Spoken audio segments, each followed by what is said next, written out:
I represented a cop once who failed a steroid test because he tested positive for clenbuterol. The policy of the department is don't use steroids or growth hormone, but that's neither a steroid or growth hormone. Ultimately, I had to try the case. What do you find are the most prevalent types of cases that you have? Do they involve steroids? Do they involve SARMs? Do they involve peptides? I think it's changed over time. It's changed as the market changed. For whatever reason, lately, a number of SARMs cases have come to me. So it's the FDA that is in charge of policing the SARMs market. All right, everybody. Well, welcome back to the Gemelli Podcast. I have an extremely special guest, a man that I admire, and a man that is going to teach us a ton.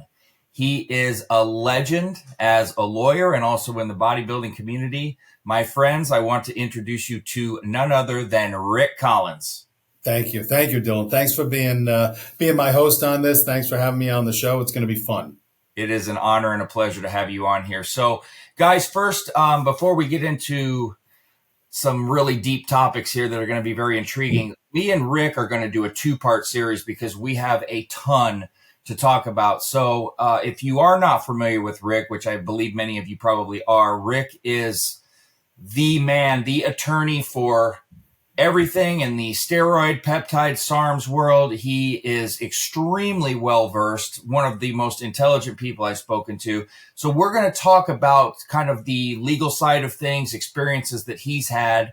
And then the next episode, we're going to talk about attacks on masculinity. We're going to talk about body imaging, things of that nature. It's going to be an extremely stellar two-part series, so I'm extremely excited. So Rick, why don't you tell everybody kind of about your practice, what you do, and what drew you to kind of representing this type of law? Because obviously there's a million types of law that you could have gone into. What drew you to kind of like the steroid side of things, and so to speak? And I'm really interested to hear what drew you to that. Yeah, I'm probably the only lawyer in the world that has this very unique practice, and it comes out of kind of my, if there's an origin story, like, every superhero story begins with the origin story, right? And it's funny because, my origin story when it comes to bodybuilding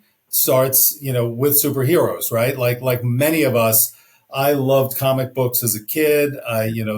The hypermuscularity was sort of just, for whatever reason, that was something that I aspired to look like. And so I remember when I was in high school, riding the bus to school and seeing for the first time a copy of Muscle and Fitness. And I think it was like Danny Padilla and maybe either Mike Mentzer or Frank Zane on the cover. And it was like, wow, superheroes are real, that you can really, there are people who actually look that way. And that was the catalyst for me starting to work out and ultimately go get into bodybuilding competition, competed in an NPC back in the day when we rode dinosaurs to the contest venues.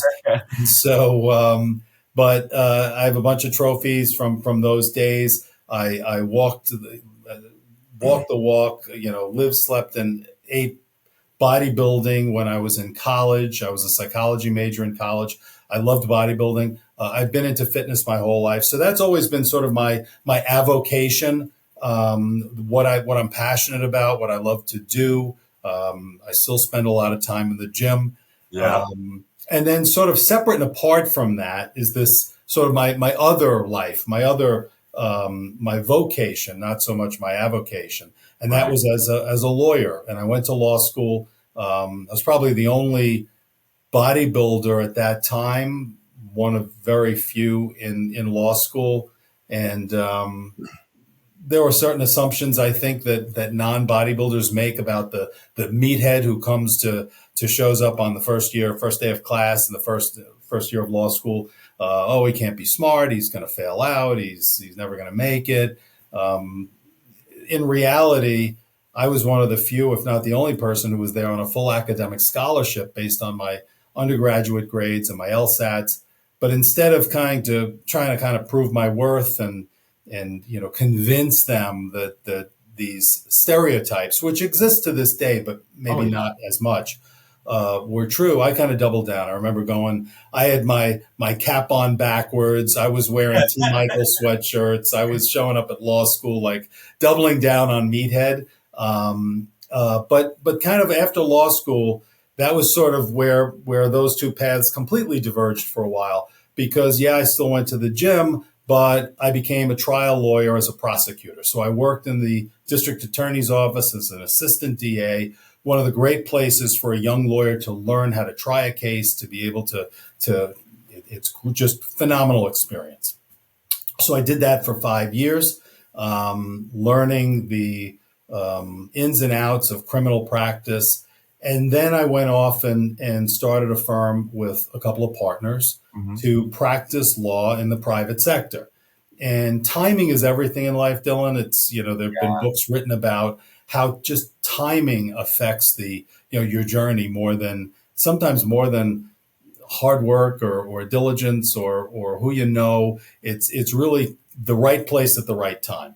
And the year that I went into private practice to sort of hang out my shingle for clients to come and hire me predominantly on criminal matters to help them was the same year that the United States Congress criminalized anabolic steroids and put steroids into the Controlled Substances Act. So that was 1990 when Congress decided that anabolic steroids, including testosterone, were such a threat to the public that they needed to be put into the same law with heroin, methamphetamine, cocaine, oxycodone, and they made them Schedule III drugs at that time.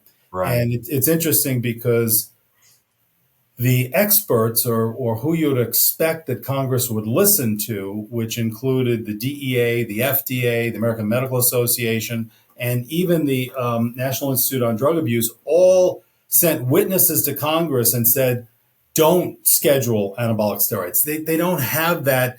They don't belong in this act with these addictive drugs that cause abuse and dependency. These are not used for their sedative or hallucinogenic or stimulant effects. They're not narcotics. They're drugs that people use for a physical effect. They're hormones. Right. Unlike there's no other hormone in the Controlled Substances Act. But Congress was really, hell bent on doing something about steroids in sports. And that was really the catalyst for it.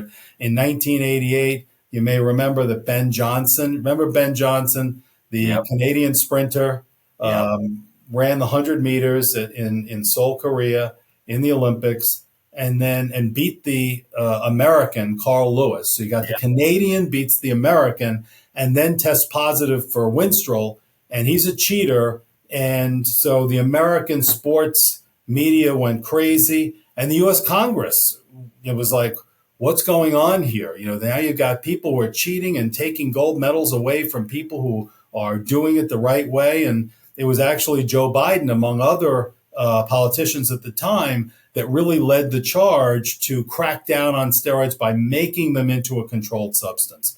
And so that's what they did over the advice of the experts in the field. Again, I like to think, I say often that steroids were not criminalized because of what they do bad for you, even though obviously any drug, we all know any drug can be harmful. You take a bottle of aspirin, what happens? You don't wake up, right? So, people can die from drinking too much water. Exactly. So there's nothing that's without risk, but that's not really why Congress focused on this solution to it. It was really about steroids in sports. It was about cheating in sports. And this was Congress's way of cracking down on the use of steroids in a way that might make an arguably unlevel playing field for people in competitive sports, either collegiate sports, professional sports, et cetera. And the worry that what does this message send down to the children who are seeing these athletes who are now testing positive for drugs? We've got to make a statement to the public. And so they made these, hormones into Schedule III drugs, which, kind of was was the catalyst for my private practice. Because don't forget, I had been a gym manager, I'd been a personal trainer, a competitive bodybuilder.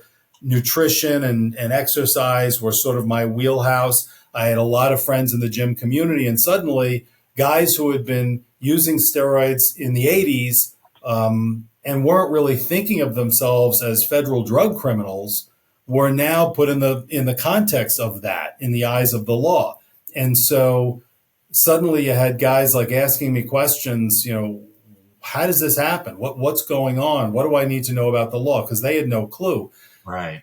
And conversely, the people in the courts, the people who are actually involved with arresting or prosecuting or sentencing or defending people who are accused of steroid charges, had absolutely no clue about how these things are different than typical recreational drugs of abuse. And so I found myself in a position to really bridge that gap and to be there for the educational process of letting the bros in the gyms know what's going on in the courts, and to know and to let the people in the courts know what's going on in the gyms. And so I wound up ultimately writing a book called Legal Muscle, which was all about steroids in American law, culture, politics, sports, medicine, you name it. And writing a column for Muscular Development magazine, which I wrote for 22 years, on all issues of the sort of the intersection of fitness and steroids and testosterone and masculinity with American culture and global culture and social issues. So during these past 25 years or close to 30 years, I've probably represented more people who've been accused of crimes involving the possession, use, distribution, importation, trafficking of anabolic steroids and other related drugs. And I would include SARMs, I would include peptides of different types, I'd include tainted vitamins and dietary supplements and sports nutrition products. I'd include doping cases where athletes test positive for a banned substance. I've probably done more of that than any lawyer on the planet. And because of my origin story as a bodybuilder, I love what I do, man. I love what I do. I'm very blessed. I'm very grateful to be able to have this very, very unique, as Liam Neeson would say, a very particular set of skills that make me very effective in helping people. And I, as a criminal defense lawyer, I think most criminal defense lawyers represent people who've done some pretty bad things, Right. either economically, stealing from people, defrauding people out of their money, physically assaulting people, sometimes worse, sex crimes. I mean, most criminal defense lawyers represent people who've done terrible, terrible things, and some of them are terrible people. My clients tend to be the kind of guys that you or I would hang out with in the gym, we'd ask them for a spot, maybe like training partners. They're mostly guys who are, and I've represented some women too, but mostly guys who are bros and who have decided that anabolic steroids are something that the risks have been exaggerated, that the benefits have been underestimated, and whether they're using or selling, they wind up running afoul of the law. Most of them have no prior criminal record or involvement with the law. Most of them are law-abiding folks. They're folks who are gainfully employed. Most of them are better educated than the average person, and yet they wind up being, getting caught in these switches. And as an attorney, I'm blessed to be able to be the guy who stands up for them and helps them and shepherds them through this, what can be a terrible ordeal. All right, man. That's an amazing story. And it makes it so nice to hear when I talk to people that are doing something that they truly enjoy to do, because it makes you do it to a much higher level. It's not just like going through the motions every day. So for you, I do this in terms of the bodybuilding side, and you've obviously studied the different steroids, SARMs, chemicals, and know about them. And so it's more intriguing. So I love hearing that personally, just to throw that in there, because my dad always wished that I would do what I love to do. And before, when he passed away, I was kind of starting to get into what I was, doing. So it hits home for me. So it's awesome to hear, man. So I just Thank you, want to man. throw Yeah, that in. I think if you love what you do, you can get really, really good at it Yes. because you're dedicated. You want to be the best. You want to be, and that kind of, I think that mentality is kind of like the bodybuilder's mentality too. Yep. You're competitive and you want to really be better than your peers, and so you want to be the best you can be. And so I've always dedicated myself to being that and doing that and being the best that I can be as an attorney in these cases. And I love it. A couple of years ago, I wrote a piece about how what I learned as a bodybuilder, as being a lawyer, and kind of making the statement that I think I'm a better lawyer for having been a competitive bodybuilder, and that the lessons that you learn in bodybuilding are applicable to really whatever you do, including being a trial lawyer. The lessons of discipline and sacrifice and overcoming obstacles in the context of bodybuilder. It might be an injury. You pull a hamstring, you have whatever. And so you have to find workarounds. You have to find ways of working around some of these issues and problems. And all of that can apply to whatever you do. Right. And the dedication, the patience that's required. Nobody builds a 20-inch arm in 3 weeks, right? You've got to get in there day in and day out, over and over and over, and it's pain, right? Because nothing grows in a safe space. So we can talk about more of that stuff in our next interview. But the reality is, if you don't stress yourself, if you don't subject yourself to as close as possible to the limits of your capacity, if you don't go into the discomfort zone, Right. if you're always comfortable, you're never going to grow. And so you have to be willing to put yourself out there, and you have to be patient that it's going to take time to reap the rewards of it. And bodybuilding teaches all of that.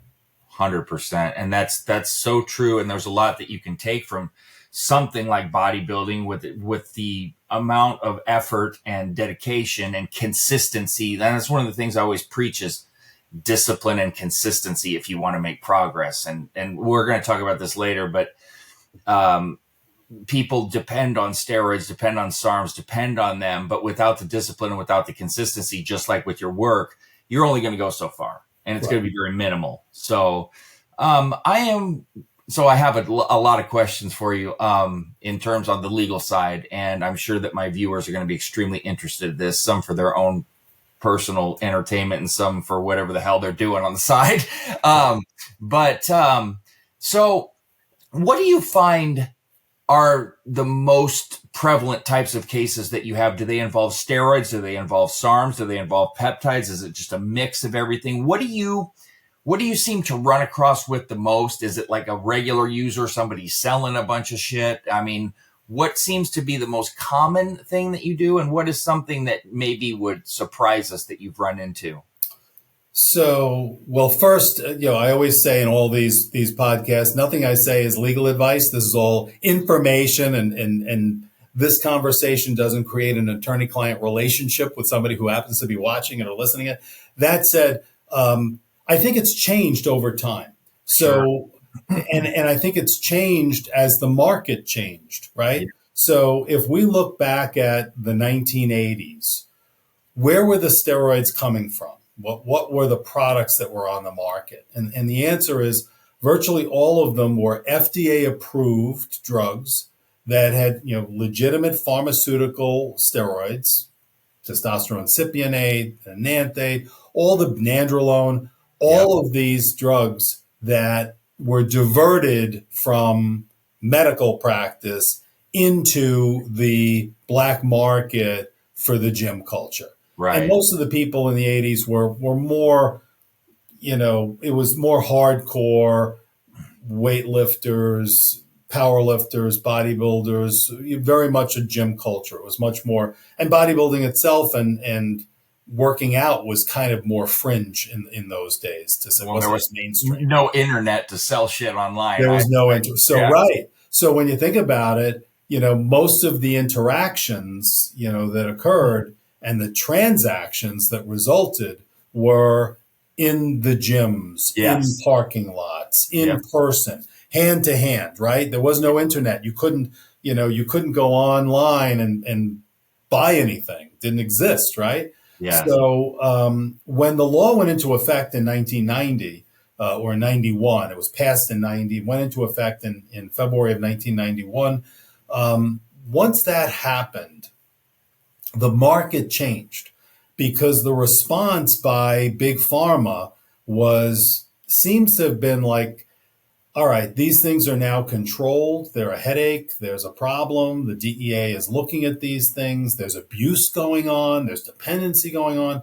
And so Big Pharma kind of really scaled back its production. And so you had sort of the supply from Big Pharma diminishing. Right. So now pharmacies were really not as involved.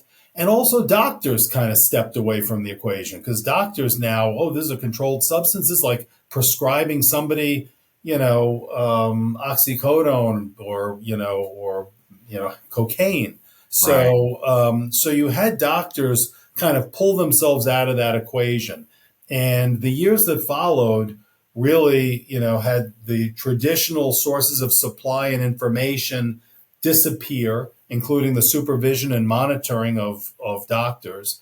And what happens, economics 101, when you have demand, there'll be supply. Right. And so back then, if you remember, it was an opportunity for the Mexican pharmacias and laboratories to start making large amounts of anabolic steroids, calling them veterinary drugs. So you'd see like pictures of various animals and farm animals and pets on these labels. And so that became the market. And so they were being made maybe under less quality control in Mexico than it would have been if it was an FDA approved product. But they were still being made in large facilities and then either smuggled over the border by mules or in some way gotten into the country here and then distributed again through mostly hand-to-hand interactions. You also had people who were getting cattle implants and taking the trenbolone out of them, you may remember. Yep. So you had these which is kind of, the Control Act was supposed to control the black market, but it really did the opposite, right? Suddenly you went from FDA approved products into people, taking the trenbolone out of cattle implants that go into a cow's ear. So, so you had things become perhaps less safe because the products are no longer FDA approved and because doctors have sort of extracted themselves from the equation. Right. And then the internet came along. And so the internet now made it an opportunity for people to just with a few clicks on their keyboard, go to a website in some overseas place and buy steroids and have it sent to their home. Right. And so you had this radical change in the way of accessing these drugs. And then along came 9/11. And 9/11 really changed the level of scrutiny that the government gave to international mail parcels. Right. And as I'm sure some of your viewers know, there's a difference in the constitutional protection in an international package versus a domestic package. Right. So if a domestic package of, let's say, drugs or steroids is mailed from, one person to another, if it's intercepted, the federal agents have to get a warrant in order to open it. There's a protection. They need a warrant, probable cause to support a warrant to open that package. With international, somebody in another country mailing a package to somebody in this country, they don't need a warrant.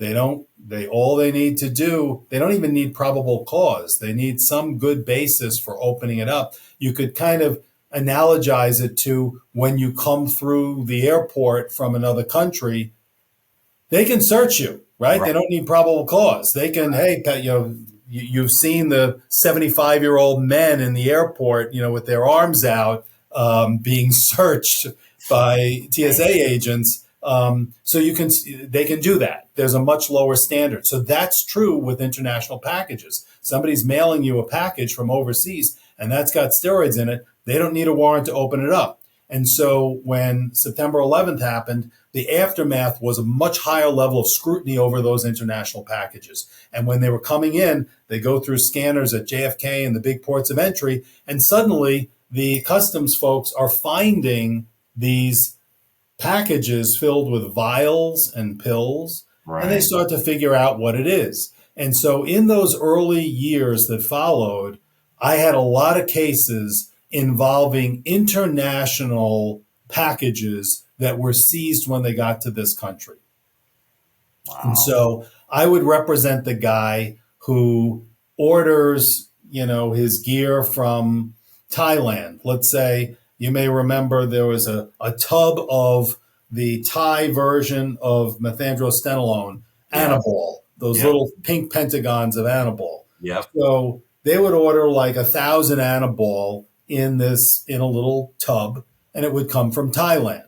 And customs would see it, they'd scan it, they'd open it, they'd see that it's steroids, and then they'd have a choice, well, what do you do with it? Sometimes they would send a seizure letter, which means they'd send it to the guy and say, hey, we've got your steroids. We opened a package and lo and behold, there they were. If you think you need them and you have a legitimate basis for that, let us know. Respond to this letter and we'll work it out, right? And most people just ignored it, threw it in the garbage.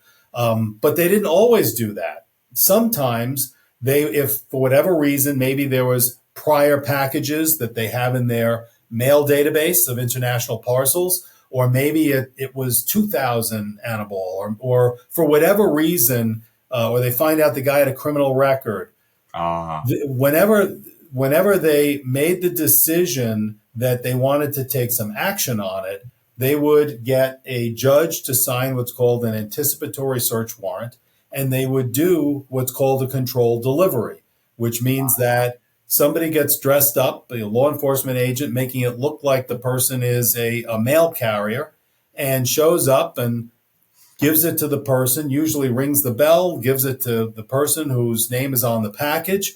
Meanwhile, there's 15 federal law enforcement agents hiding in various places around the house. Wow. That package gets accepted. The guy takes it in. Sometimes when he opened it, it would trigger an alert, which told them the package has been opened. Sometimes they'd come in even without that. And the next thing you know, there's 15 federal law enforcement agents, typically a combination of DEA and sometimes local task force people, who would now basically ransack the house, go through the house looking for evidence, looking for steroids, looking for a computer, looking for a phone, looking for anything that might connect to that steroid transaction.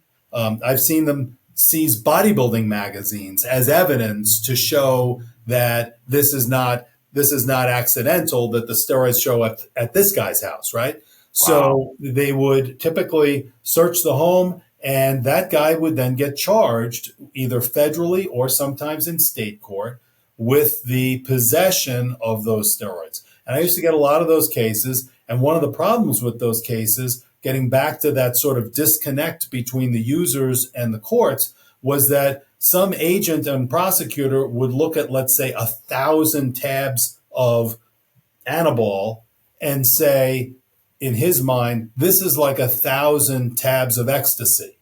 So this guy is like a major dealer. We've got like the Pablo Escobar of, this Chevy Chase, Maryland. Right. And so the next thing you know, the guy is charged as a trafficker. Right. And the dude's like, this is my cycle. This was the minimum amount I could order from that Thai Anabol website. And this is enough I was going to do a number of cycles. And obviously, as you know, steroid users don't use in the way that traditional narcotics users. So you're not like, if you're a heroin addict, you're going out, you're jonesing for some heroin, you go out, you buy your heroin, you go back, you use the heroin, you fall asleep, you feel good, you wake up, you go, you get more heroin, right? So it's just a constant small amounts over and over. Steroid users are pack rats, right? They plan out a cycle. They plan out 2, 3, 4 cycles. They're planning cycles, months, sometimes years in ahead, right? So they never want to get caught without gear in the middle of a cycle. So you need all of the gear for the whole cycle. And as you know, polypharmacy is what everybody does, right? It's not one thing. So it'll be some testosterone, maybe some DECA, maybe some Tren, maybe some orals here or there, but mostly injectables. And so you're going to see sometimes a steroid user when they get that 1,000 tablets of Anabol, when they go through the house, they'll find Trenbolone, they'll find testosterone, they'll find Nandrolone, they'll find Arimidex, they'll find Clen, they'll find all these other things. And to the untrained eye of a law enforcement agent who really does mostly heroin and meth cases, this looks like a warehouse. I've seen the quote written down. We've got a whole pharmacy in here. They're thinking this is like, the guy who's supplying the world with steroids. And it's just some dude who's got, maybe he's overly aggressive in his doses, but it's a one-man thing. So I would wind up getting involved in a lot of those cases representing that guy. And sometimes he'd already have a lawyer, and the lawyer had no clue. So the lawyer is like, well, the agents say you're a big-time dealer. What do I know? I'm not gonna challenge that. I don't know anything about this. So I'd either get brought in as a consultant or a replacement lawyer. And so I would be able to make the arguments and show to the prosecutor and to the agents, this is personal use. So that distinction between personal use and trafficking can mean the difference between going to prison and maybe getting probation or community service or something along those lines. So that was a lot of what I did years ago. But as more and more seizures of the finished products happened, and this is sort of like a little history of the steroid market, I guess. Right. As that crackdown continued on finished products, ultimately the market morphed again into what it really is now, which is nobody's really ordering finished product from overseas. Chances of getting seized is too high. Right. So what's happening is that people who are the underground UGLs, the underground lab guys, the cook, so to speak, is ordering steroids in powder form, the raw powder, typically from China, having it mailed here in international mail, maybe mislabeled as creatine or some innocuous thing, having it sent to a remailer who it has a clean house. So if it is seized and there's a search warrant executed, there's nothing in the house to show that this isn't just some mistake of somebody who mailed it to the person accidentally.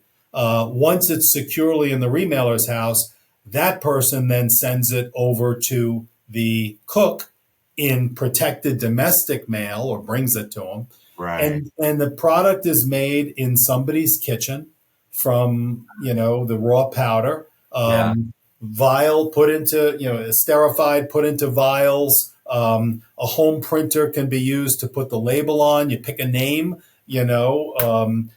Dylan's Best, whatever.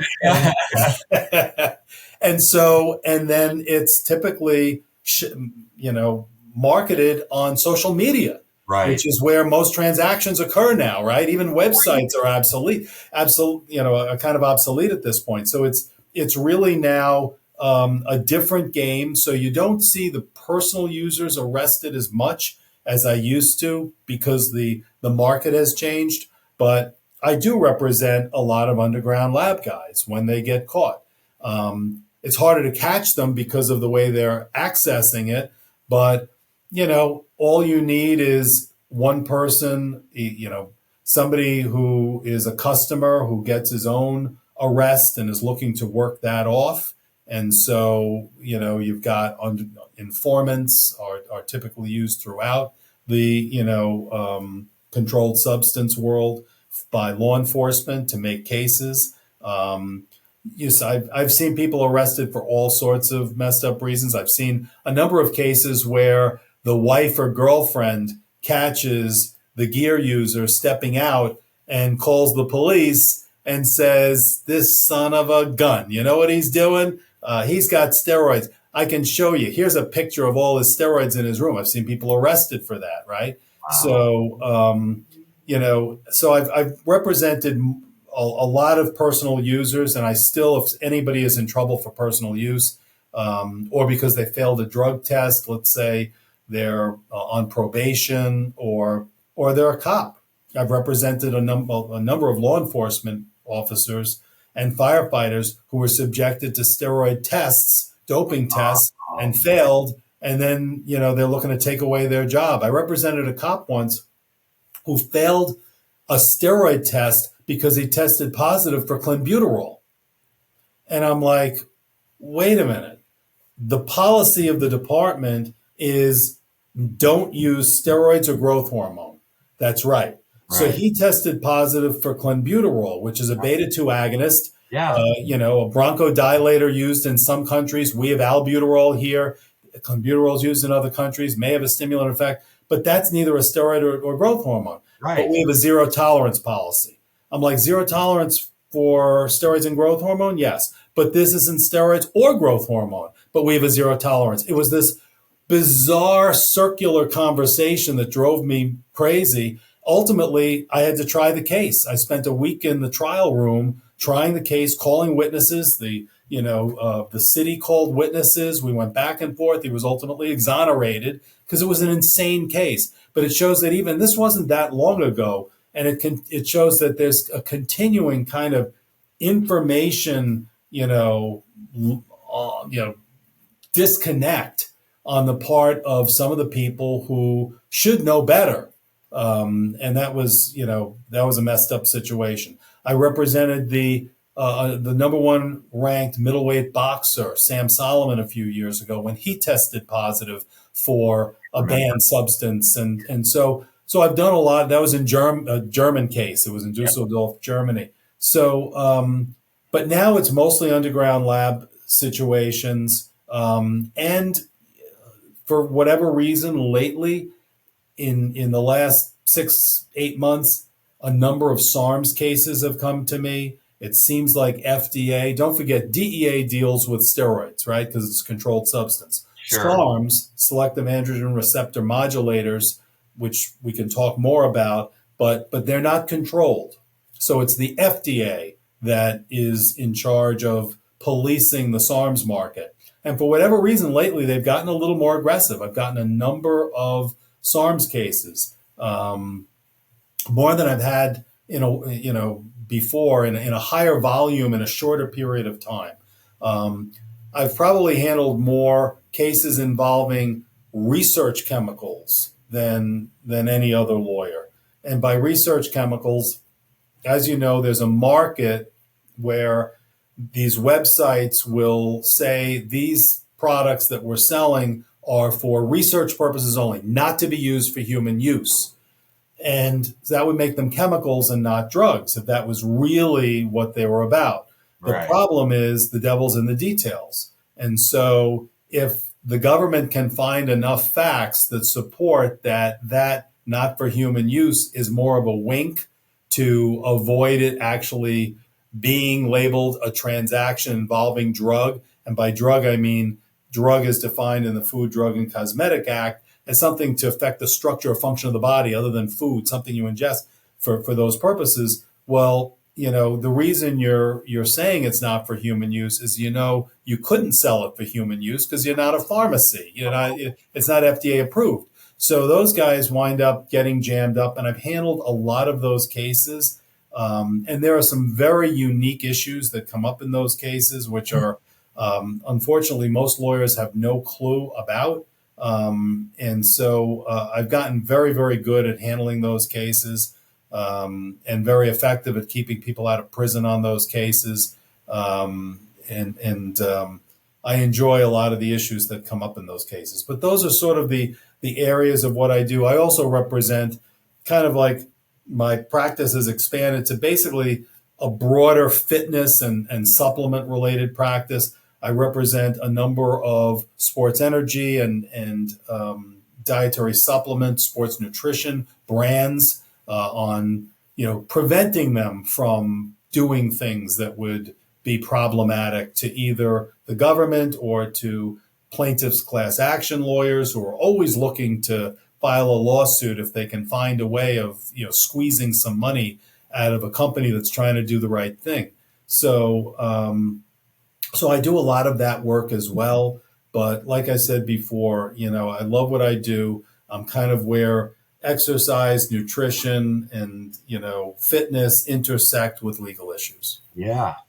All right, I've got several questions here. I'm going to do the steroid side first because I got a ton of SARMs questions, and as and I've told you, I my background is in all of this, but I've been kind of known as a SARMs guy for the past decade because that's where I put a ton of my studies. Right. And I've done like marketing rep work, so to speak, where you kind of recommend a company, they give you some free, products and shit like that. And I've done that for years and written reviews and things like that, even for steroid places. You don't really you don't try to make a living off of that or anything, but you just kind of fun and just something that I've done to help build my channel. So I'm very intrigued. In terms of the steroid side, so a couple questions, because I run into a lot of guys that do UGLs that have always tried to send me shit. And I'm like, nah, I'm good. I've tried some things, but it's like, I'm good. Maybe I'll try a couple of things, and I don't cycle anymore. So I don't, but there are so many of my viewers do. So I guess my question on the UGL side is what kind of, and obviously this is a case by case scenario, depending on how wide it's going. But what is because it's clearly a felony as a Schedule 3. Is that like a C felony, B felony? And what do you tend to see in terms of penalties that are imposed or recommended? And do people tend to get off? And do they go after the little guy that's making, because, kind of like when it comes to busting a drug dealer, they kind of try to go after the little guy to get the bigger guy. Do you see a lot of that? And then what kind of penalties? Is it always federal? Is it state? Right. Is it because a lot of times federal and state based upon drug charges is the scope, the land of the scope. Is it international or interstate commerce or whatever it's called? And then how large is the distribution chain and everything? So what kind of scenarios do you run into, and what are the penalties like? Right. So obviously every individual state has its own laws. And Sure. So in almost every state, there's some kind of law that makes steroids criminalized for non-medical purposes. And so those laws apply, as well as the federal law, which applies in every state separate from that. The feds typically, in order for them to take a case, it usually requires some some level of exposure for prison time. So Okay. The guy who's got, 10 vials of Deca is never going to be prosecuted. Even if he sells it, he's never going to be prosecuted for the federal charge. Right. He may get dumped into the state. And that's what happens for the lower level cases. Sometimes the feds will dump it into state, although there's always exceptions. Many years ago, I had a guy who was a pilot who came back across one of the land borders in Texas with some gear, personal use amount of gear. And he got caught at the land border, and they prosecuted him federally for that amount of, fairly low amount.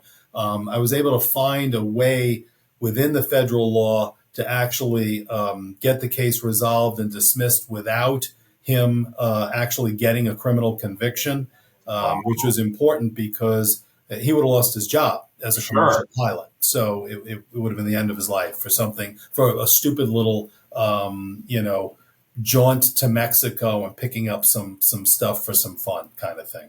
Right. So, but usually you'll never see a low level federal steroid case. And, Right. the punishments in federal court for steroids are based on the amount of the steroids.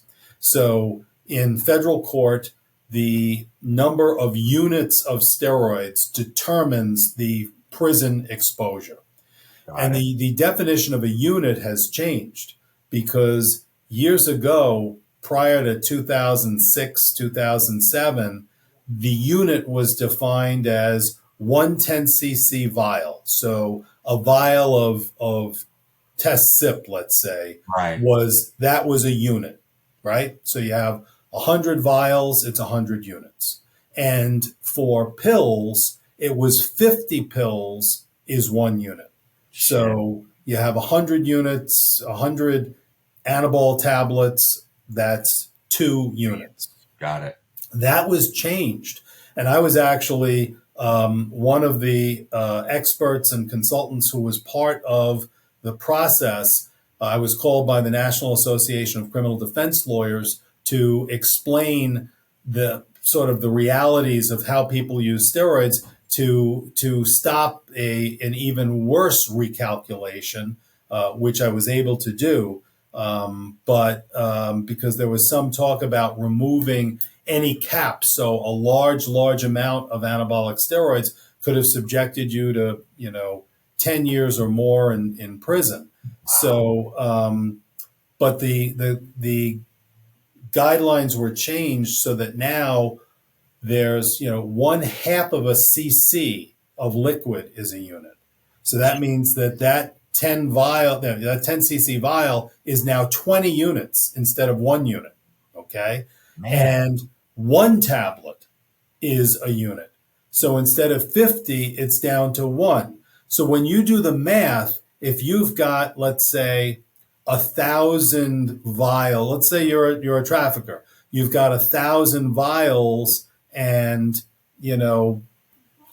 10,000 tablets.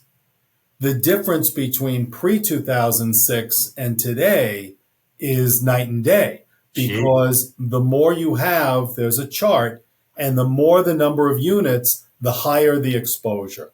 So typically the exposure caps out at what's called a level 20, and maybe for a person with no prior criminal history, which also makes a huge difference in terms of what your sentence is, right? If you've got prior arrests and convictions, you're looking at a substantially higher potential punishment than if you're, a guy with no prior criminal record at all.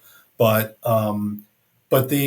typically you can be looking at 3 to 5 years as a, kind of a maxed out in the guidelines trafficker. And certainly there's more facts that can even increase you in the guidelines. So if you're using premises for the drug trade, that can enhance your exposure. If you're selling to athletes, that enhances your exposure. If you're selling to kids, that enhances your exposure.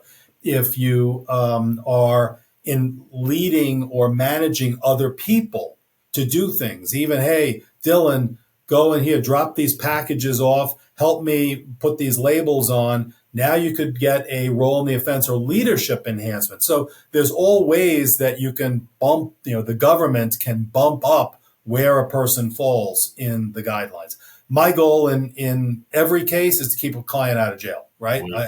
My goal is always, because these are people typically who've never been to prison before. They're law-abiding people otherwise. Many of my clients have families, have kids. They're gainfully employed. Without them, their family would fall apart. So that's always my goal. And so that's in federal court. State courts vary, and the exposures can be different. Typically, if it's a small amount of steroids, in many states, there are now programs where, like diversion programs, where if you follow certain rules and your attorney is good at what he does, he can keep you out of prison. In return, you'll be in like a community service, a diversion kind of program. Sometimes it involves drug treatment classes, including group classes, which is interesting because, I've heard from so many clients who, the guy he's shredded, He's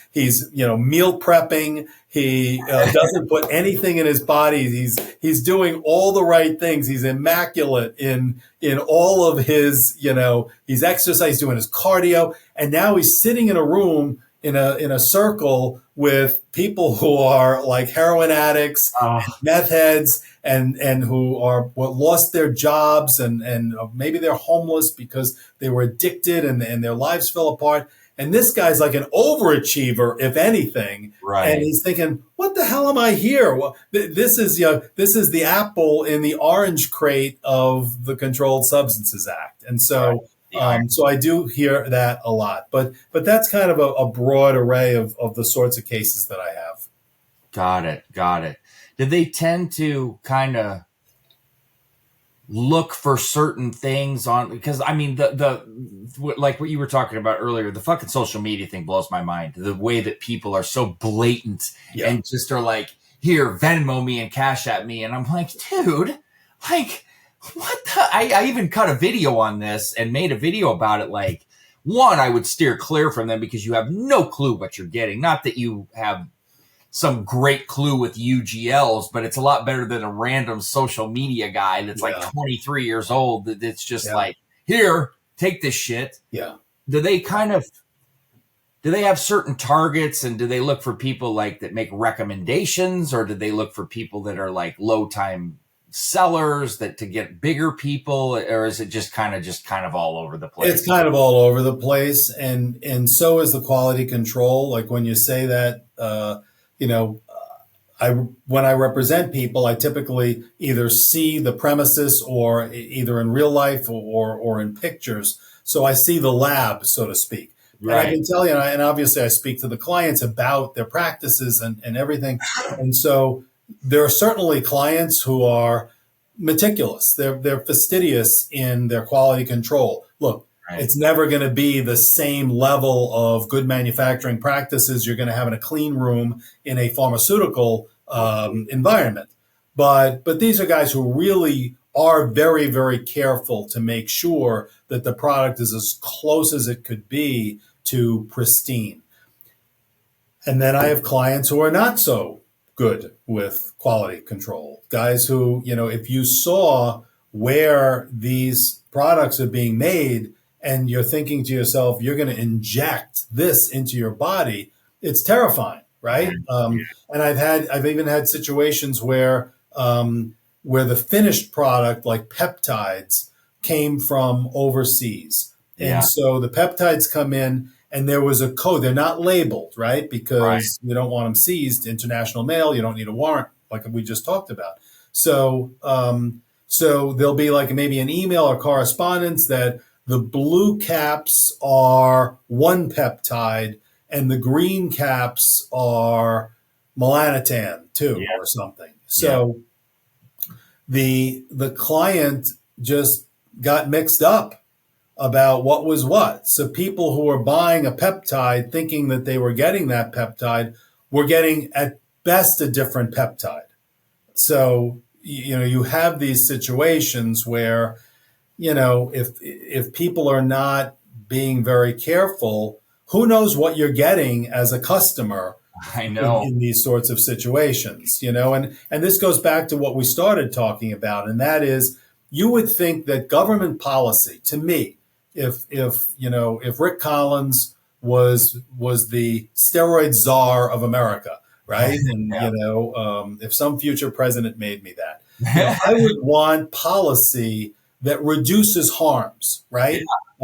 Certainly with narcotics, okay, yes, heroin, fentanyl, people are out on the street. You can lose your job. Now you're homeless. Your kids are neglected. Those are major, the societal, you're committing crimes. Maybe you're addicted to heroin and you're knocking over a liquor store for money. That doesn't happen with steroids. Those aren't concerns. Nobody's ever knocked over a liquor store for anabolic steroids. Never happened, right? No. So we don't have the sort of social blight that comes from other drugs. So when we think about dangers, we don't want kids getting steroids, right? I mean, we don't, so we want to control that. and we don't want people hurting themselves, right? We want people to be safe. We don't want, harm to come. So to me, harm reduction should always be a centerpiece of any drug policy. I agree. And when we use prohibition style laws, like we've done with steroids, that isolate doctors, take out the pharmacists, remove the pharmaceutical companies from the equation, and now we've got these guys who are making it in their kitchens and selling it, and guys aren't getting medical advice about the products and don't know even 100% what's in the product. We're actually escalating the harms. So the harms are worse than before we put these prohibition style laws into place. And I always say we should have learned our lesson from alcohol, right? We prohibited alcohol, and what happened? Did it make everything safer? No. We suddenly had organized crime came in. The Al Capones took over. People were making products in their homes, right? So you had bathtub gin that people were dying from. So you actually sometimes escalate the harms. To me, harm reduction should always be part of what you're doing. When back in the 80s, it was less prevalent for kids, because very often it would be a pharmacist, a friendly pharmacist who would be backdooring some of those products out the side of the mom and pop pharmacy. And he wouldn't give it necessarily to a 14-year-old or a 15-year-old. If that 15-year-old's online, nobody can screen what that person's age is. And so the risks are actually higher now, I think, than they were before the law went into place. What about the places that are all international? I mean, a lot of places that have been around for a long time. I'm not going to drop names or anything like that, but there's a lot of international sellers, and a lot of people still do go that route. I think not as many as before, when there was a far less domestic option, but there's still quite a few out there, and a lot of people are aware of obviously the laws are different over there, and that they're subject to their own laws. So is there really anything that we can do here? Do they do anything to them, or they just kind of seize the package and possibly go after the person buying it? Yeah, it's very, very rare that you see somebody arrested overseas for crimes, for sending steroids here to the U.S. I think I remember British Dragon, if you remember, a number of years ago in Thailand. Yeah. But they're few and far between because different countries have different laws. The U.S. tends to be more draconian in its drug laws than many other places, particularly with respect to steroids, because even in Canada and the UK, as you probably know, possessing steroids is not a crime if it's for personal use. It's really the trafficking or the possession to traffic or distribute that's the problem. So right in Canada, in the UK, only here in the US of those countries is it a problem. In Greece, as I understand it, you can go into certain places and buy anabolic steroids. In Thailand, you can buy anabolic steroids without a prescription in a pharmacy. Mexico has different laws. So it's harder to prosecute people in countries where the laws are different. And there's these sorts of jurisdictional issues and just the practicality of getting somebody from that country here, getting the authorities there to cooperate makes it hard. So you don't really see it as much in that context. Right. You usually see it, people here. But yeah, it's funny.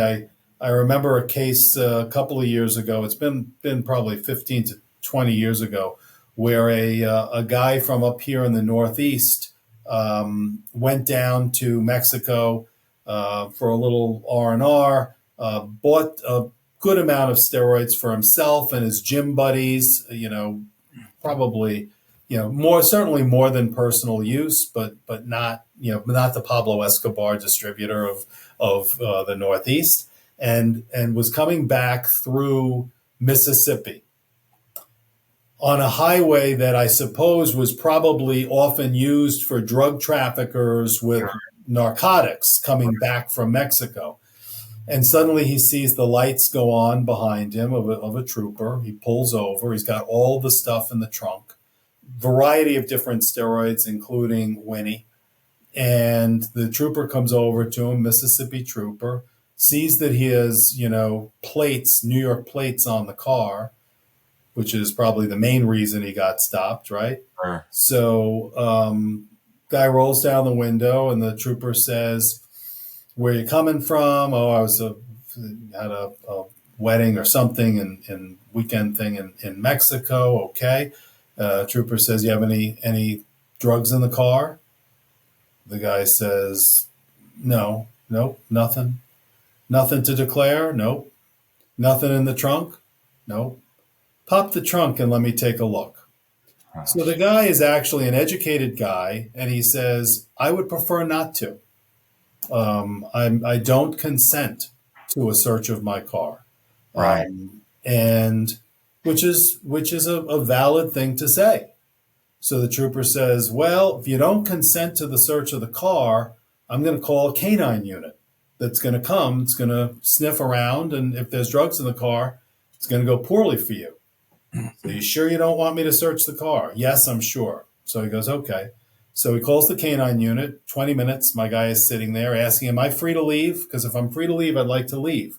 "No, no, no. You're being held. You're being detained until you're not under arrest, but you're being detained until the canine unit arrives." So while they're waiting for the canine unit, the trooper is still trying to kind of bully him into opening that trunk and saying things like, "Well, when that dog gets here, I got to tell you, that dog is mean dog. That dog bites. That dog scratches.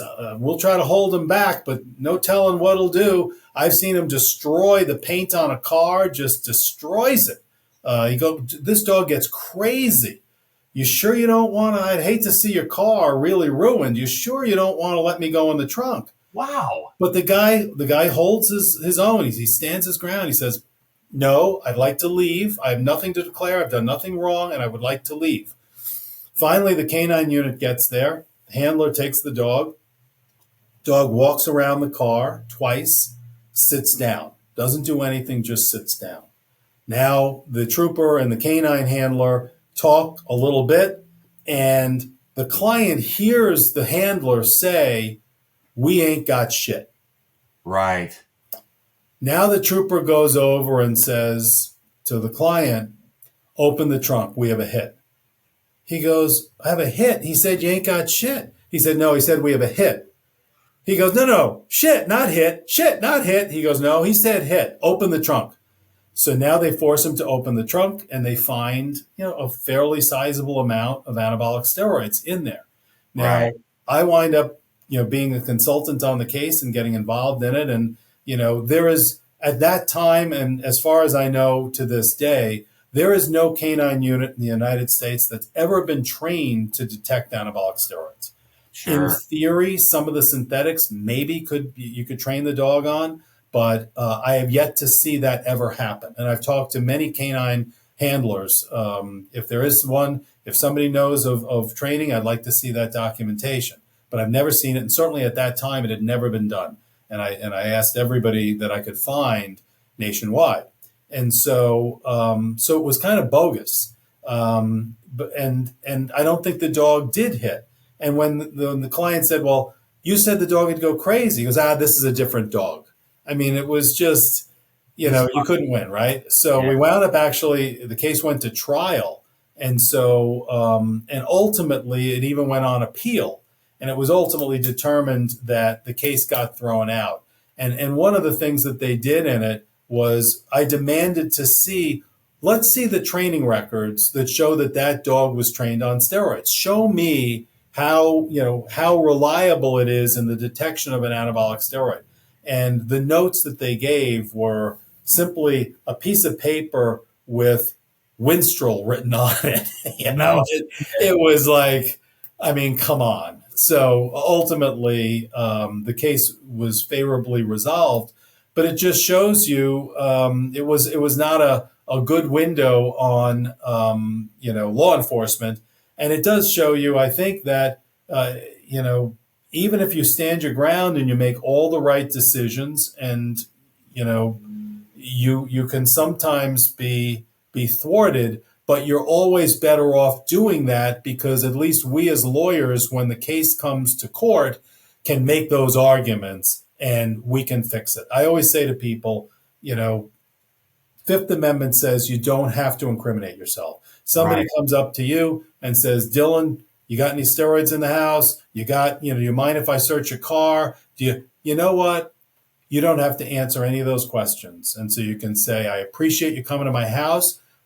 That's great, but I can't answer those questions. And the Sixth Amendment says that you have a right to an attorney before you answer the questions. So there's nothing wrong, and I tell everybody there's nothing problematic about standing on the Constitution and saying, and I've had clients who've done it, when somebody comes to the door, two guys in suits, they show a badge, we're from DEA, we'd like to come in and we'd like to talk to you about some packages that we know you ordered. And look, we want to, it's kind of cold out here on the stoop and your neighbors are looking. We should come in. Why don't you let us come in? Well, you have no obligation to let them in, to consent to their entering your home or conducting a search. And if you let them in, that's consent. So, unless they have a warrant, in which case you got to let them in. But if they don't have a search warrant and don't show you a search warrant, you don't have to let them in. And you can simply say, I appreciate you coming, but I can't speak to you. My attorney handles all of this sort of thing for me. Here's his card. And I have a guy who actually put it through the little, key slot, Yeah. Here's my attorney, Rick Collins, smartest guy in the world. You're going to love him. He'll answer all your questions, but I can't let you in and I can't talk to you. That's his advice. Blame him, not me. And Right. closes the door. And so that is certainly the safest thing, because whatever you say in that conversation can be used against you. Right. So if you're asked the question, have you ordered packages from China before? And you say, well, yes. Even if you're denying this package, you're giving some fuel that could be used. So when you think sometimes that you're talking your way out of it, you're not. Right. Let us as lawyers deal with the issues later in court, and just don't answer the questions. Don't make any confessions or any admissions. It's not going to, it's always best not to do that. And the other thing is, don't lie, because lying to federal agents is a crime in and of itself. You may remember Martha Stewart, the queen of home goods. Right. She went to prison for lying to federal agents. She didn't go to prison for any sort of impropriety in stock trades. She didn't do anything wrong. It was only and very often it's the cover-up that's the problem, bigger than the crime. Right. So by her lying to federal agents, she went to prison. So you never want to say, steroids, I don't use them. I don't know anything about that package. Because if you continue sort of telling them lies, you can walk yourself into what's called a 1001 violation, which is a federal charge for people who lie to federal agents in the course of their investigations. Got it. Let me ask you this real quick, just on my end, I guess. Like how I do videos that just discuss steroids and things like that. And, I always get these questions, where's a good place to buy them? And, all of this and that. And I've seen people actually do videos where they say, oh, I've used here and recommend there. And I tend to, well, first of all, I've gotten to the point where I try to steer people away from steroid use in general. But are there implications on just people doing videos or throwing a recommendation here or there or anything of that sort? Or is that kind of just like free speech? Yeah. So, and that's a great question. And so it's funny.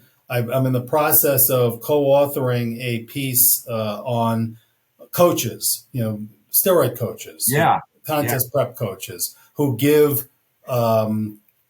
programs and protocols for the use of performance-enhancing drugs to clients. Obviously, if you're providing the drugs, well, then you're a steroid dealer, right? Yeah. If you're just talking in theory and theoretical, well, here's the stuff that I've done and here's what a lot of guys do, that's probably free speech. and everything else is kind of in that spectrum in between, right? So, leading from if you're giving somebody specific protocols, here's how much you use the first week and the second week and the third week. I guess there's some argument you're facilitating the use of steroids, although I think that's a stretch. There could be civil liability, though, because if that client has a heart attack and his wife finds your protocols and drugs in his nightstand and says, "You son of a gun, you killed my husband," she's going to go to a lawyer and he's going to file a lawsuit against you, arguing that you were negligent and prescribing, and recommending this stuff. Sure. And then it gets further on the spectrum is, well, I don't sell steroids, but here's the number of the guy that you should call, right? So you're kind of a steerer to that. In theory, I suppose there's some sort of conspiratorial liability there, made worse if you're getting a kickback or any kind of money as a result of that transaction. Certainly, that would make it pretty clearly criminal. In the absence of that, it's kind of you're coming close. It might be, and I hate to use the word gray area because gray area is kind of what people say to justify doing something that they know is probably wrong. Well, it was in a gray area. It's actually not a gray area. It's a discretionary enforcement area. Right. It's where the government, it's probably wrong and usually wrong. Sure. But the government usually doesn't do anything about it. It's kind of like in a 55 mile an hour zone, you're doing 60 miles an hour. Is that a gray area? Well, actually, no, it's not a gray area. The speed limit is 55 and you're doing 60. Is somebody going to stop you for it? Probably not. Right. Does everybody do it? Probably. Sure. Is it something that you're going to get in trouble for? Probably not. But, it's not a gray area. It's just an enforcement discretion area. Got it. Wrong guy, wrong day type of shit. I understand. And how many times, do lawyers have clients who are like, I got a ticket, I was doing 70 and people were blowing past me doing 80 and nobody stopped them. And here I have a ticket. Yeah, that can happen. I know. All right, cool, man. So, all right, let's go. I've got a couple SARMs related questions for you. Also, too, I'm curious because and this is through my experience with all of this. When I started to research SARMs and the first time that I, really, really learned about them, this was when they first started. I'm talking 2012. Right. And I'm talking the only thing that you could even buy for research was MK2866, S4, and then very few sites had the MK677, and it was like $250 a bottle. Right. I mean, it was insane. And it started to, then the GW came out, then the LGD came out. But then when the pro-hormone ban hit, that's when everybody started to like, oh my gosh, I'm stuck with all these, what can I do? Or I've been selling pro-hormones. Let's start selling SARMs in capsules. And it went from kind of a nothing burger to holy shit, it's everywhere. And that's when I feel like it got on the radar of FDA and law and everything. And that's from my observation. You would know better than me being on the legal side. Did you run into it? Because a lot of people were spiking those too, putting pro-hormones in them to get rid of them. In fact, I had worked for a supplement company that also had a side company where they were doing pro-hormones because they were legal. And they were stuck with like $500,000 of raw materials and pro-hormones they could do. And they just took the L because they were on the right side of things. And they got screwed out of the money. But there were a lot of companies that were spiking SARMs. And so I guess my question is, did you run into a lot of problems around that pro-hormone ban? And did you see a lot of companies that were, obviously you can't sell SARMs as supplements. That was insanity what was going on there. And they were in fucking GNC style shops and everything at that time. And they still are, from what I understand. And I speak to clients who, particularly down south in Texas, from what I understand, you can walk into any mom and pop nutrition store and buy a bottle of SARMs off the shelf. So yeah. Well, as far as prohormones go, I wound up many years ago. There was a search warrant that was executed in Boise, Idaho, called the bodybuild at bodybuilding.com, which was a big online distributor of products and retailer. And so there were a bunch of prohormone companies that were targeted in that search warrant. And I represented a whole bunch of those companies for making and selling prohormones that were, not compliant with the Dietary Supplement Health and Education Act, which is the law that makes supplements a category within food, within the overarching category of food. And so I represented a lot of people. And as that, if you remember, there was an anti-pro-hormone federal law that went into effect in 2004. Yep. And then there was one in 2014. And so the 2014 one kind of put the nail in the coffin of the pro-hormone market. And it was in the aftermath of that law that the SARMs market exploded. Because like we said before, if there's demand, there'll be supply.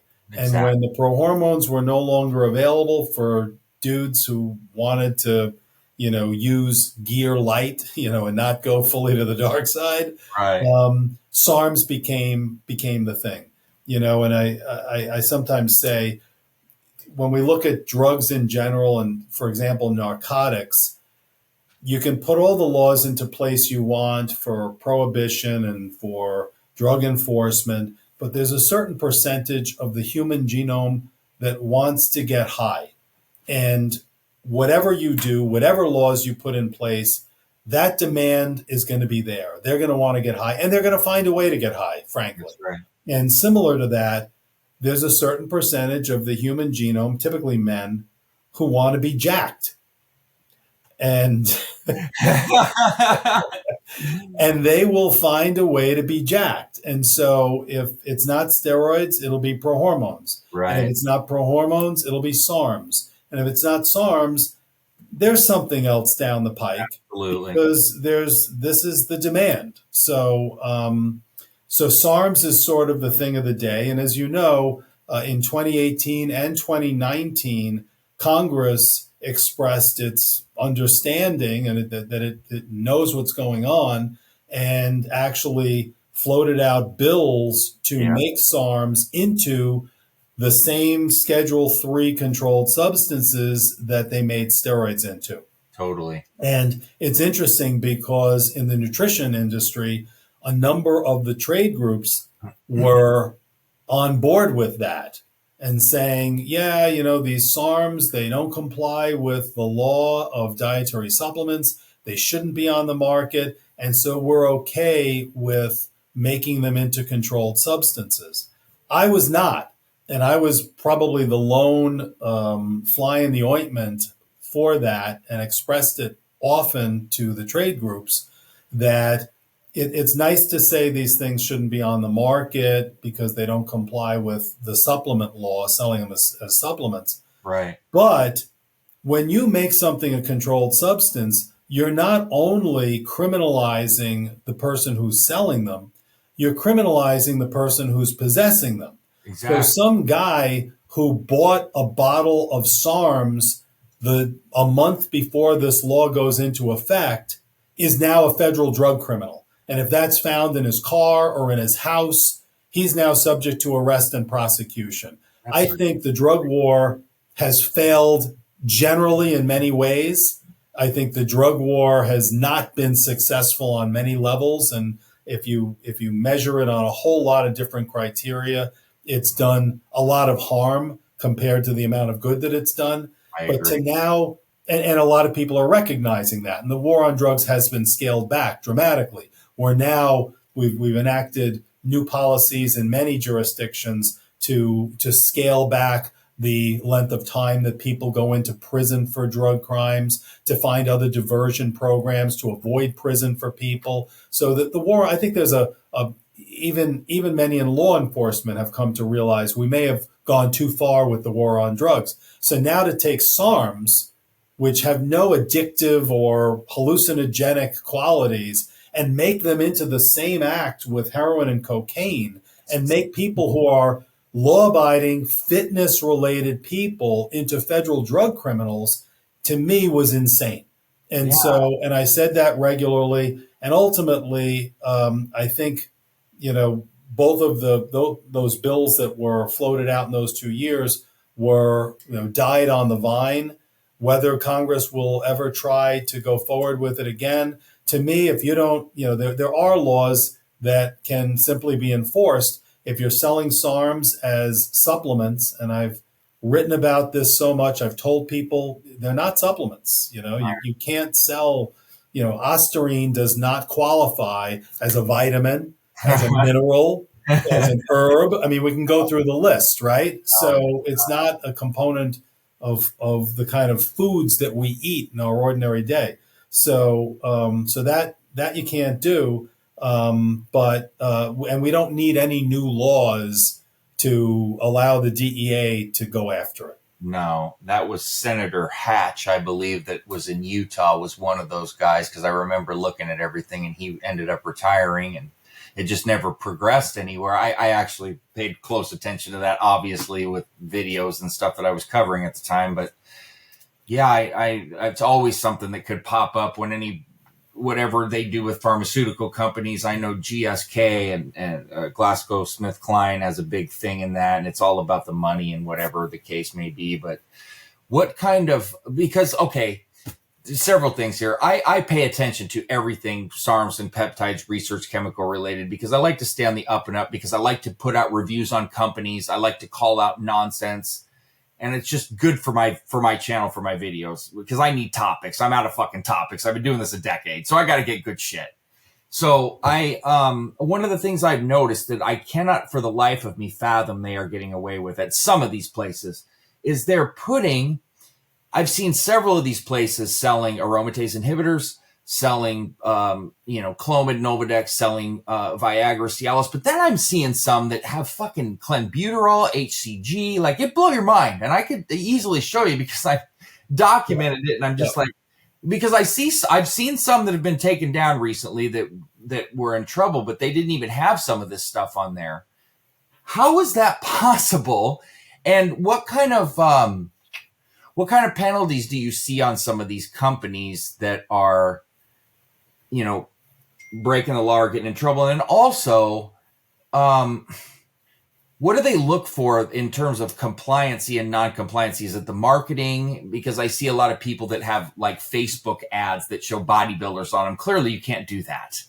And some of the sites that have been around forever, they don't do any of that stuff. They're very compliant. They're very picky with what they do. It's a very scientific website with not a lot of rah-rah on it and everything. Right. Like a peptide science, for example, that's like a, generic, whatever the case may be. But they'll often say it's not for human use. Sure. Yeah. They've been doing that for. Which is a problem. Right. Because, the facts will often show, if the government can dig, they will find facts that show that that's just bullshit.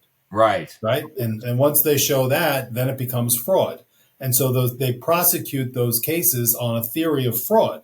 Got it. Fraud being that every transaction that is made with the fraudulent component that it's not for human use to a person who obviously bought it to use it is a transaction that goes to an overall number of transactions and a number of dollars. And those dollars is the standard. We talked in steroid cases that the punishment is based on the number of steroid units, right? Right. In these sorts of peptide cases, because they're not controlled and because they're prosecuted not as drug cases, but as fraud cases, the basis is the amount of dollars. So if you make $100,000 selling peptides, ancillary drugs, whatever, Viagra, under a fraudulent guise of research, then you're facing one level of potential range of punishment.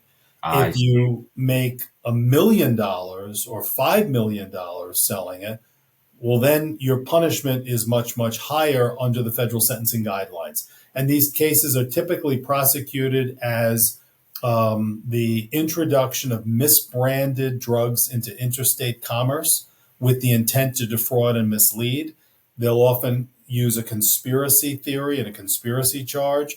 They'll sometimes charge mail fraud because every bottle of product that's put in the mail is pursuant to this fraud. So you get a mail fraud.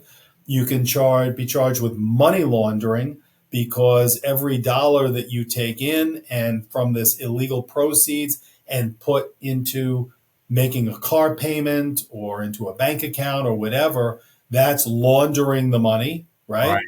Of So you course. have all of those theories that are attached to be able to allow prosecutors to prosecute these people. In general terms, I can say that in the very beginning, and I had probably the very first cases like this with clients who were selling, erectile dysfunction drugs, anti-estrogens, various ancillaries, maybe Clen, other stuff, even before peptides were really out there.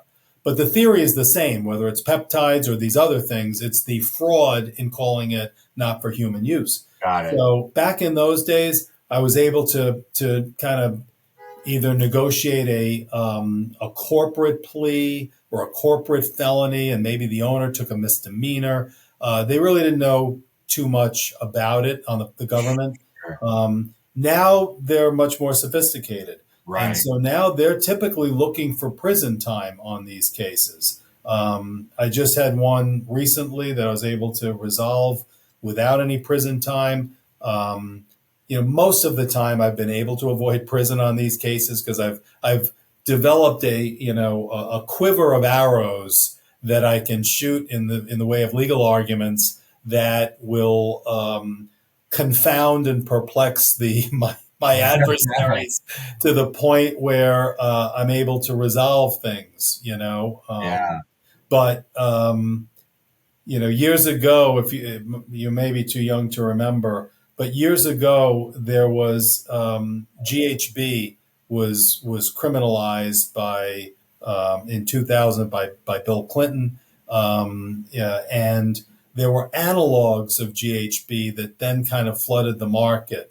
Not just GBL, but things like the 1,4 butanediol. Yeah.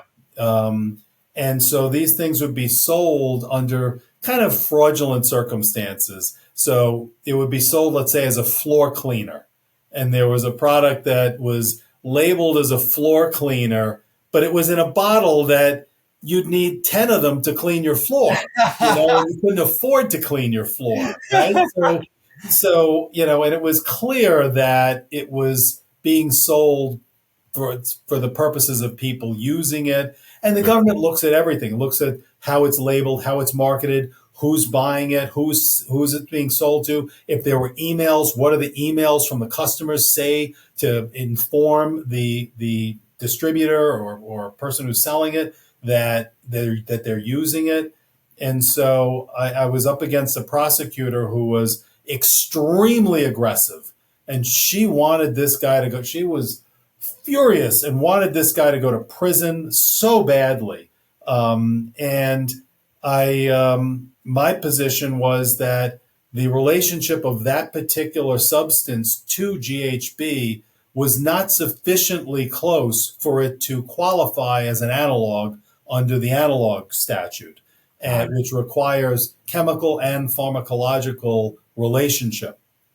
And so her argument was it could be either chemical or pharmacological. She was wrong. And ultimately, we battled it in court, and the judge went my way, and that made her even more furious. Sure. And then I asked for a hearing on whether the law was subject to a void for vagueness argument. In other words, if a law is so vague that nobody knows, is this legal or not legal? Well, then it's void for vagueness. Right. And she said, well, that's ridiculous. You don't get a hearing on that. The judge grants me the hearing. So now she goes even crazier. So I called the chairs of 2 different chemistry departments, as witnesses to explain why these molecules are not sufficiently similar, that that chemical structural similarity just isn't there, plus that the pharmacological effects are not sufficiently similar. And she called a chemist from the DEA. I was able to cross-examine him very effectively, and the judge actually dismissed the indictment.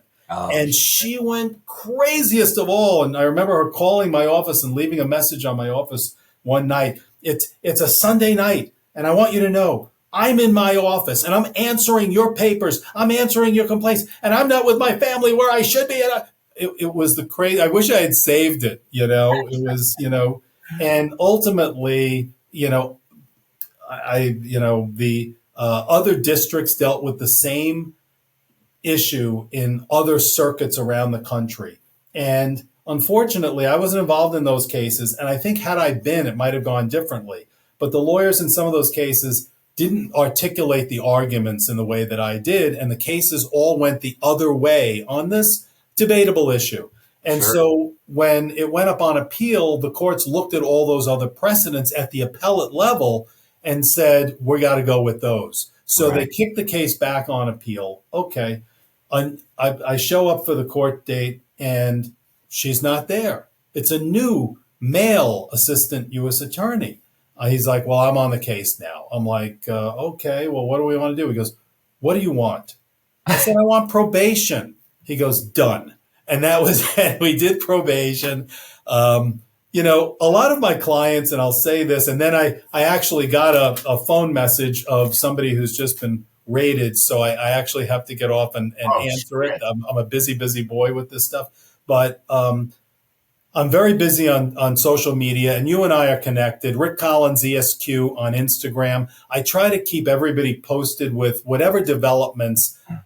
The things that what your viewers watch you for is kind of the same stuff that I write about and post about. So if you want to stay abreast of all that stuff, Rick Collins, ESQ on Instagram is a good way. Please follow me. Yes. But like that client and many of my clients, years ago, I represented the chemist in the Balco case, which you may remember. So, totally. So I've had like all these clients, and my clients typically become my friends, and they become my followers on social media, and I interact with them, on Facebook or Instagram. And so I'm very, a lot of my clients send other clients recommendations from past clients means a lot to me. I'm like I say, and I'll finish with this. I'm just feeling I'm very, very blessed to be able to do what I do, to have the unique skill set. I never saw it coming. When I was a competitive bodybuilder, I never imagined that I'd be practicing law in this area because it didn't even exist then. There was no such thing. And I think to this day, I'm the only guy who does it. But if somebody is accused of something involving any of the stuff that we've talked about, and, you could go with a local lawyer who's going to feel his way through it. But, most of my clients will say, and you can go to some of my legal reviews and stuff, most of my clients will say it was the best phone call they ever made. Totally. Well, I'll make sure that I have all of your information in the link in the descriptions here, and we'll post the shit out of this because this is going to be a highlight video for me and for everybody to watch. I really, really, truly appreciate the time. This was not only enlightening, but it was just damn fun for me. It's a great conversation with you, very like-minded, and I really value this time. I can't wait to do this part 2 with you because you and I both talked about this. We're both going to go off on this one. It's going to be a whole hell of a lot of fun. You are the man, Rick. I appreciate your time. And like I said, I look forward to speaking a ton with you more in the future. So everybody, Rick Collins, make sure you follow him on Instagram, and I will post everything in the description. That being said, stay tuned for plenty more to come. Dylan Gemelli and Rick Collins signing off.